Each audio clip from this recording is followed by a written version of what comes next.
Primo decesso per West Nile in Veneto. Si tratta di un uomo di 86 anni che era ricoverato da venerdì nel reparto di rianimazione dell'ospedale di Schiavonia, Bassa Padovana, per l'aggravarsi delle sue condizioni. Si è registrato il primo decesso per West Nile nel territorio della provincia di Padova ed è il primo di tutta la regione del Veneto, il secondo in Italia.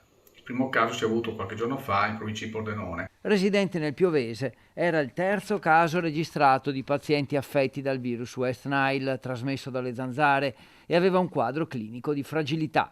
Purtroppo è un evento estremamente raro, doloroso, ma che può succedere perché la meningoencefalite può portare a complicanze che sono incompatibili con la vita, soprattutto se si tratta di persone molto anziane o persone complessivamente fragili. Purtroppo l'ULSS Euganea fa sapere che ci si aspettano altri casi, dato che da una decina di giorni sono state individuate zanzare portatrici del virus e che i sintomi appaiono proprio dopo una decina di giorni. La situazione di massima gravità è estremamente rara, però sono casi che possono succedere, quindi raccomandiamo sempre le indicazioni preventive, che sono quelle dell'uso dei repellenti, le zanzariere alle finestre se si sta con le finestre aperte, soprattutto nelle ore serali durante la notte. La provincia di Padova è nella regione quella che registra il maggior numero di contagi da West Nile. In questo momento vi sarebbero altri 3 pazienti ricoverati in Veneto.